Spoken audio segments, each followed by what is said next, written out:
हरे कृष्णा, राधे राधे। चैत्र मास में होली का पर्व मनाया जाता है। ये बहुत ही हर्षोल्लास से त्यौहार मनाया जाता है। इसमें अमीर गरीब छोटा बड़ा किसी का भेदभाव नहीं रहता। सब मिलकर बहुत खुशी से ये त्यौहार मनाते हैं। इस दिन होली की राख अवशिष्ट राख की वंदना की जाती है। उस राख को मस्तक पर लगाते हैं और एक दूसरे से गले मिलते हैं। एक दूसरे पर अबीर गुलाल रंग कुमकुम इत्यादि का वर्षा करते हैं। संपदा जी का पूजन। चैत्र मास के कृष्ण पक्ष की प्रतिपदा को धन संपत्ति की देवी संपदा जी का डोरा बांधते हैं। डोरा बांधते समय और डोरा खोलते समय व्रत रखकर कथा सुनते हैं। व्रत में पूजन करने के बाद दिन में एक बार हलवा पूड़ी का भोजन किया जाता है। डोरे में 16 तार और 16 गांठें लगाकर हल्दी में रंग लेते हैं। अब मैं आपको कथा बताती हूँ। हमारे देश में एक राजा हुए थे नल। उनकी पत्नी का नाम था दमयंती। एक बार चैत्र मास की प्रतिपदा को एक बुढ़िया रानी दमयंती के पास आई। उसने अपने गले में पीला गांठ लगा डोरा बांध रखा था। रानी ने उससे डोरी के बारे में पूछा तो वह बोली, यह संपदा का डोरा है। इसके पहनने से घर में सुख संपत्ति की वृद्धि होती है। रानी ने भी उससे एक डोरा लेकर अपने गले में बांध लिया। राजा नल ने रानी के गले में बंधे डोरे के विषय में पूछा तो रानी ने बुढ़िया द्वारा बताई गई सारी बातें बता दी। राजा कहने लगे, तुम्हें किस चीज़ की कमी है जो तुमने डोरा बांधा है? इतना कहकर रानी के मना करने पर भी राजा ने उस डोरे को तोड़कर फेंक दिया। रात्रि में राजा को स्वप्न में एक स्त्री बोली, मैं जा रही हूँ, तथा दूसरी स्त्री बोली, मैं आ रही हूँ। इस प्रकार 10-12 दिन तक रोज यही सपना आता रहा।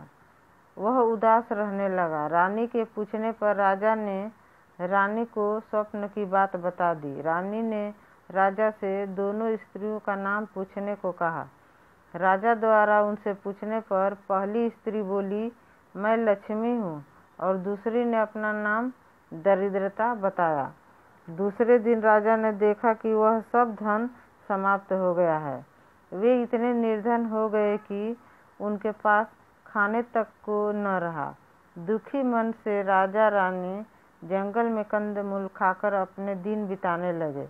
मार्ग में उनके 5 वर्षीय बेटे को भूख लगी तो रानी ने राजा से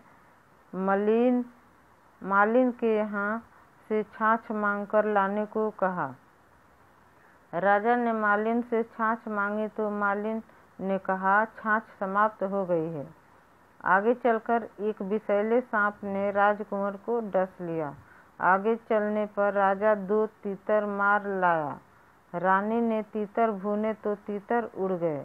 राजा स्नान कर धोती सुखा रहा था तो धोती को हवा उड़ा ले गई। तब रानी ने अपनी धोती फाड़कर राजा को दी। वे भूखे प्यासे आगे बढ़े तो मार्ग में राजा के मित्र का घर पड़ा। मित्र ने दोनों को एक कमरे में ठहराया। वहाँ लोहे के औजार रखे थे। देखते ही देखते धरती में समा गए। चोरी का दोष लगने के डर से वे रात में ही वहाँ से भाग निकले। आगे चलकर राजा की बहन का घर पड़ा। राजा की बहन ने उन्हें एक पुराने महल में ठहराया। सोने के थाल में उन्हें खाना भिजवाया तो थाल मिट्टी में बदल गया। राजा बड़ा लज्जित हुआ। थाल को वहीं जमीन में गाड़कर भाग निकले। आगे चलने पर एक साहूकार का घर आया। साहूकार ने राजा को ठहरने की व्यवस्था पुरानी हवेली में कर दी। वहाँ पर खूंटी पर एक हीरो का हार टंगा था। पास ही दीवार पर एक मोर का चित्र बना था। वह मोर हार को निगलने लगा। यह देखकर वे वहाँ से भी चोरी के डर से भागे। अब रानी की सलाह पर राजा जंगल में कुटिया बनाकर रहने की सोचने लगा। वे जंगल में एक सूखे बगीचे में जाकर ठहरे। वहाँ बगीचा हरा भरा हो गया। बाग का स्वामी यह देखकर बड़ा प्रसन्न हुआ। स्वामी ने उनसे पूछा, तुम दोनों कौन हो? राजा बोला, हम यात्री हैं, मजदूरी की खोज में यहाँ आए हैं। स्वामी ने उन्हें अपने यहाँ नौकर रख लिया। एक दिन बाग की स्वामिनी बैठी कथा सुन रही थी और डोरा ले रही थी। रानी के पूछने पर उसने बताया कि संपदा का डोरा है। रानी ने भी यह कथा सुनकर डोरा ले लिया। राजा ने रानी से पूछा, यह कैसा डोरा बांधा है? रानी बोली, यह वही डोरा जिसे आपने एक बार तोड़कर फेंक दिया था और हमें इतनी विपत्तियां झेलनी पड़ रही है। संपदा देवी हम पर नाराज हैं। रानी बोली, यदि संपदा माता सच्ची है तो हमारे दिन फिर से लौट आएंगे। उसी रात को राजा को स्वप्न आया। एक स्त्री कह रही थी, मैं जा रही हूँ। दूसरी स्त्री बोली, मैं आ रही हूँ। राजा के पूछने पर पहली स्त्री ने अपना नाम दरिद्रता बताया और दूसरी ने अपना नाम लक्ष्मी बताया। राजा ने लक्ष्मी से पूछा, अब तो नहीं जाओगी? लक्ष्मी बोली, यदि तुम्हारी पत्नी संपदा का डोरा लेकर कथा सुनती रहेगी तो मैं नहीं आऊँगी। यदि तुम डोरा तोड़ दोगे तो चली जाऊँगी। बाग की मालकिन किसी रानी को हार देने जाती थी। उस हार को दमयंती बनाती थी। रानी को वह हार बहुत पसंद आया।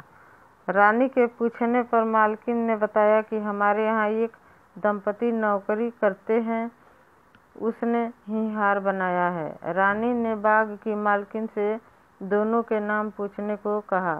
घर आकर उसने दोनों के नाम पूछे तो उसे पता चला कि वे नल दमयंती हैं। बाग का मालिक उनसे क्षमा मांगने लगा तो राजा नल ने उससे कहा कि हमारे दिन खराब चल रहे हैं, इसमें तुम्हारा कोई दोष नहीं है। अब दोनों अपने राजमहल की तरफ चले। रास्ते में साहूकार का घर आया। वह साहूकार के यहाँ ठहरे। वहाँ साहूकार को देखा दीवार पर बना मोर नौलखा हार उगल रहा है। साहूकार ने राजा के पैर पकड़ लिए। आगे चलने पर बहन के घर पहुंचा। राजा बहन के पुराने महल में ही ठहरा। राजा ने वह जगह खोदी तो हीरो से जड़ित थाल निकल आया। राजा ने बहन को बहुत सा धन भेंट स्वरूप दिया। आगे चल मित्र के घर पहुंचकर उसी कमरे में ठहरा। वहां मित्र के लोहे के औजार मिल गए। आगे चलने पर उसकी धोती एक वृक्ष पर मिल गई। नहा धोकर आगे बढ़ने पर राजकुमार जिसको सर्प ने डस लिया था खेलता हुआ मिल गया।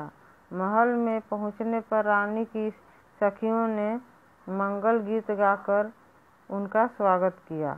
यह सब संपदा जी का डोरा बांधने का ही फल था, जो उनके बुरे दिन अच्छे दिन में बदल गए। नमस्कार।